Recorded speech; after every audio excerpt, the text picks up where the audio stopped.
lay ngor ci yow mooy loo doon def benn na nga ko def fukk te ci loolu lañ nekk. teewaay bi nag li ko andi woon wala prétexte li tubaab di wax prétexte bi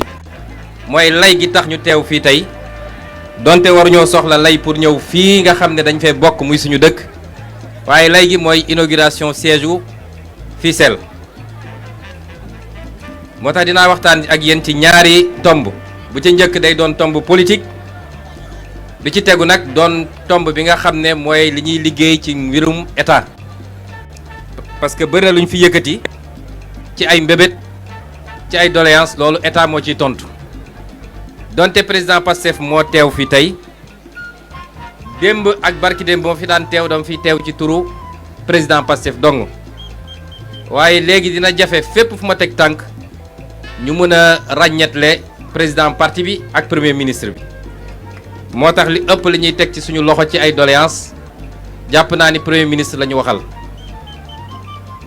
kon ci wàllu politique inauguration siège bi moo ñu fi andi waaye muy occasion yoo xam ne dafa war a permettre ñu nemmeeku militants yi nemmeeku askan wi sympathisants yi seq ak yéen waxtaan. professeur Daouda Ngom nag andil na ma problème ndax bi ma nee foo nga ñëw inaugurer siège bi defe naa gën saa gàtt ñetti weer ci gannaaw la ma ngantal ko mu insister ma ngantal ko ba defe naa li mu mujj def mooy def ma li ñuy wax mettre devant le fait accompli mooy xëy rek ne ma jox nga ma sa kàddu daal def ay affiche am li tax ma ngantal ko nag mooy jàpp naa ni bis ni ki tey 555 communes Sénégal bi yëpp kenn ku ne dina dinaa taxawal sama siège te faw président Ousmane Sonko ñëw inauguré ko waaye ba tey baax na parce que man dama yàgg wax ni je veux mettre en compétition les sections et les coordinations compétition bi warul nekk compétition xëccoo ci lu amul njëriñ waaye xëccoo la ci kan moo gën a performer ci andi ay résultats concrets ci parti bi loolu ba ci diine bi ñu da ngeen xëccoo na ngeen riir demandoo ci njëkkante lu baax kon njëkkante lu baax dara newu ci kon tey Pastef Fissel lancé na défi 554 communes yu des yépp ndax bi mooy premier siège bu ñu inauguré te l'histoire retiendra que Pastef Fissel moo njëkk a inauguré kon ku ma bëgg a woote ci commune am na nga ci boole inauguration siège Pastef rax ci dolli ñun au niveau national sax Pastef Fissel daf ñoo coup d'état ndax ñu ngi doon waaj a annoncé pose première pierre u siège Pastef national ndax parti bu toll ni Pastef nag dafay jaadu mu am kër goo xam ne mat na kër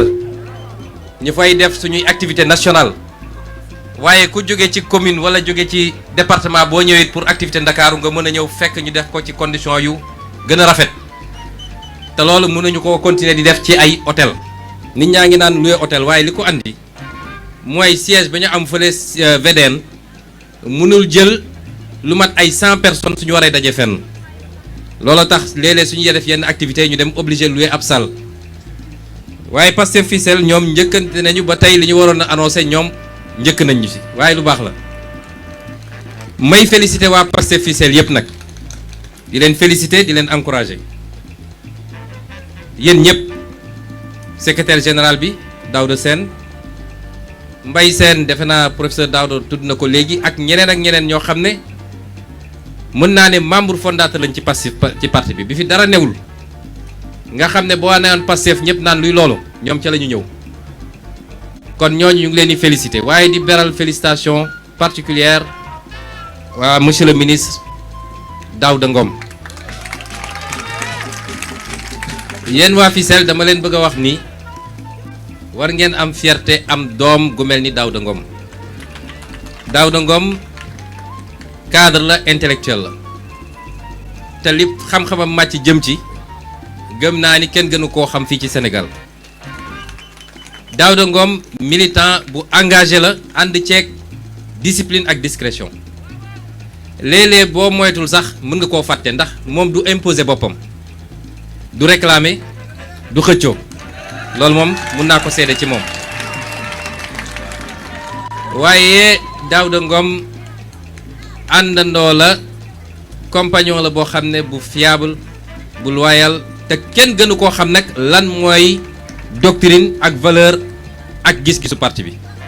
kon ma mën a wax ni ci parmi les valeurs les plus sûres de Pastef les patriotes ci la Daouda Ngom bokk. moo taxit ñu dénk ko liñ ko dénk ndax liñ ko njëkkoon dénk déjà lu am solo la ndax luy aar gàncax gi aar garab yi aar nature bi aar environnement bi defe naa amul lu ko ëpp solo ci réew mi waaye ñu dellu si seet secteur boo xam ne secteur bu sensible la bu jafe la biñ ko tegee teguñu ko parce que dañ koo bëgg a andil problème waaye dañ ko fa ko teg parce que il nous fallait un homme de confiance absolue moo tax ñu teg ko fa te boobu ba léegi mi ngi ciy def liggéey bu mucc ayib kon ñu xam ni am kër pour un parti c'est pas un luxe parce que xam naa ni balaa ngeen di am siège bi amaana ci ay kër ngeen daan daje yàlla may nañu rek boo duggisee ci dëkk yi kër yi yaatu na loolu ëtt yi yaatu na waaye am bërëb boo xam ne moom la ñuy mandargale parti bi rawatina parti bu dem ba nekk ci pouvoir loolu lu am solo la waaye au-delà de ça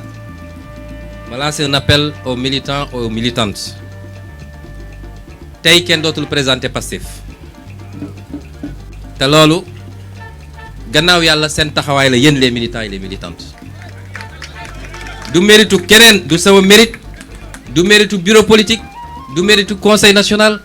waaye seen mérite la ndax parti boo dem tey Sénégal am na bureau politique parti yi fi gën a yi nga xam ne kayit rek la ñu am ne parti lañ sax fu nañu ñetti nit wala juróom ne ñi ñooy sama bureau politique parti boo jël Sénégal mun na ne am naa conseil national waaye loolu boo amul ay militants ak ay militantes am sañ gëm réew mi te bëgg ko loolu yëpp amul njëriñ moo tax li ëpp solo ci parti bi yàgg nañ ko wax mooy le militant et la militante militant bu ma xam ak bu ma xamut militant boobu moo ëpp solo ci parti moo ëpp solo bureau politique bi parti bu demoon ba amatul bureau politique fàttaliku leen ni 2023 tas nañ fi parti bi ci kayit waaye est-ce que tax na parti bi disparaître bañ ko tasee la fal président de la république loolu li koy joxe lay joxe loolu mooy militant y a pas plus important que le militant et la militante man militant boobu laay waxal tey Pastef est le plus grand parti politique au Sénégal seen liggéey la yéen waaye li ma bëgg ngeen xam mooy la ma jublu man ci parti politique bi ñuy créer parti bi 2014 li ma waxoon gars yi mooy sama mbébét mooy ñu créer la plus grande industrie politique du Sénégal une machine politique un rouleau compresseur boo xam ne ku mu jàkkaar lool bu ñu nee élection balaa midi ñu ne mbir mi jeex na loolu mooy suñu jubluwaay ñu def ko ak ñi ñuy àndal ñëpp ma profité ci nuyu suñuy alliés rawatina waa APT ndax waa APT département bi yëpp moo nañu ñëw ànd ak ñun waaye li ma leen yàgg wax mooy ku ne damaa bëgg a téye réew ay ati at ndax programme bi transformé réew du programme 2 ans du programme 5 ans réew kër sax kenn du ko transformé ci 2 ans waxuma la am réew loolu nag li la koy may mooy nga stabiliser sur le long terme loolu appareil moo la koy jox un grand parti politique moo la koy jox ba ñuy jël indépendance benn parti bu mag dëgg moo fi musa am mooy parti socialiste te ñoom dañoo donnoon indépendance jóge ci UPS BDS UPS et cetera ba nekk parti socialiste ñu jox leen réew mi amuñu opposition amuñu dara seen 20 premières années opposition amul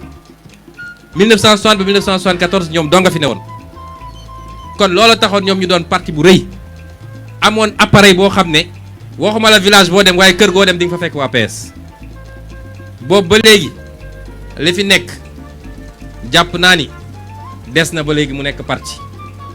Pastef fi ci ëpp cër fi mu toll nii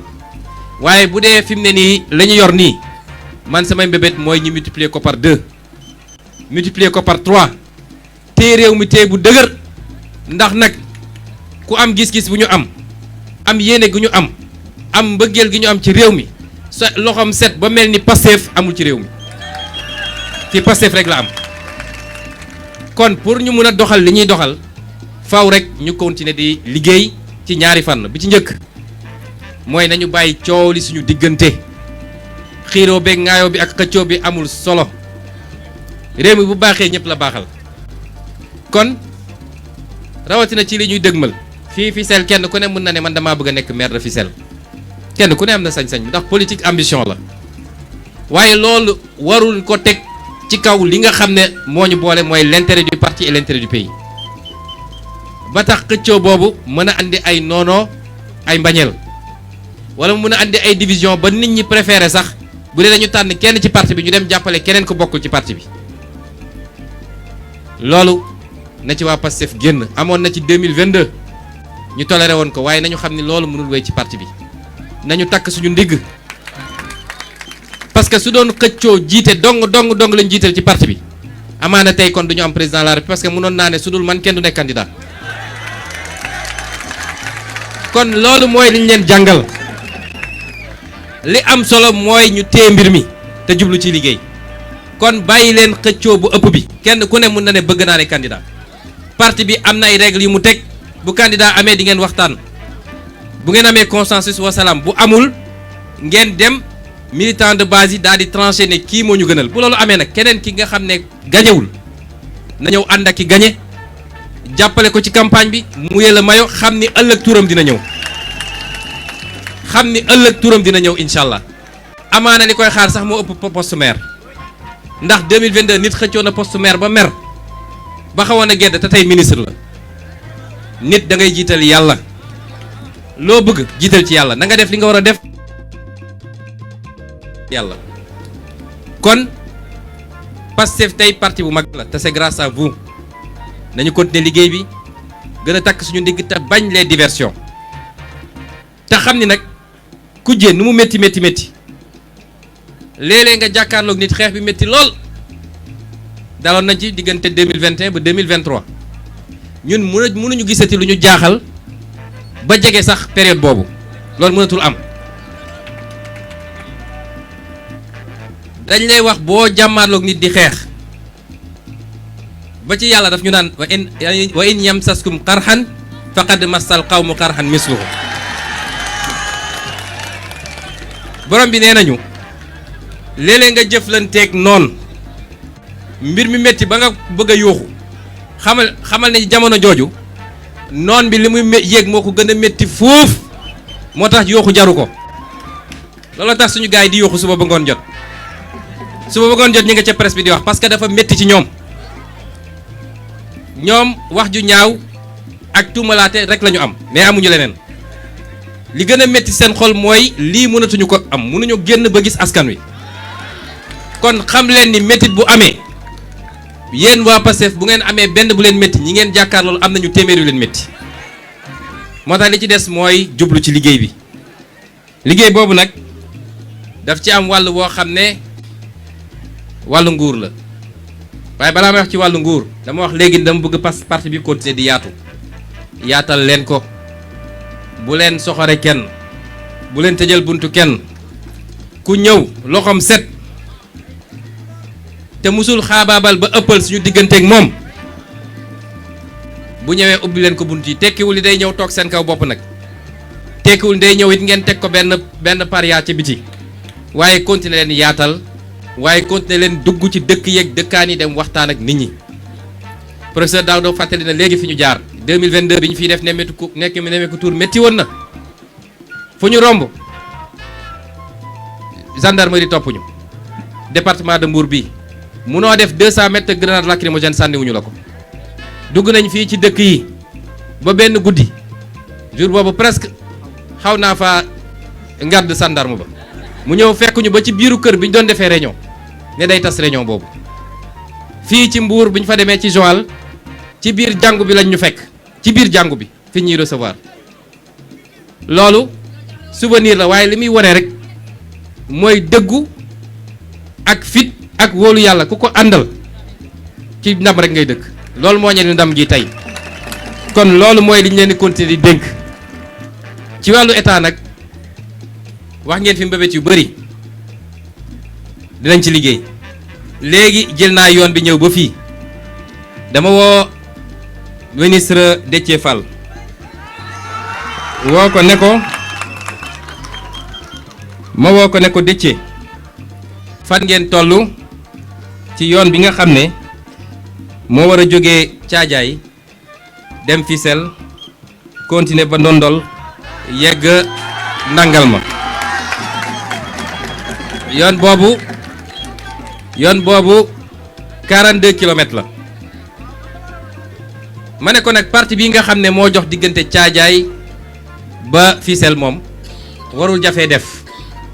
ndax tali bi mi ngi fi ba léegi kon ñàkk entretien ba mu am ay nid de poule ak yeneen fi mu ne nii suñ ñëwaan defaraat ko te am na feneen ak feneen fu ma jot a jaar bi ma jógee foofu dama ko woo ci ëllëg sa la fa dem ànd ak waa Ageroute te ci am na ci yooyu yoo xam ne liggéey bi commencé na fii revêtement la soxla ñu defaraat ko teg ci ay couche mu doonaat tali bu bees tàq boo xam ne gën saa gàtt mën na tenir pendant 15 ans encore ci li ñu wax mu ne ma ci biir semaine bi bu soobee yàlla waa Ageroute nañ fa dem te gëm naa ni ci lu guddul dinañ jublu ci liggéey bi ci Fissel ba Njagañaaw professeur wax na ko léegi defe naa liggéey bi tàmbale na lii nga xam ne mooy Fissel Ndiayène Sirakh jëm ba sama dëkk man muy Xombol loolu it les études sont en cours avec l'Ageroute ñun mënuñu jóg rek ne leen nañ defandoo lépp te naa ci ñëw wax leen pour lu tax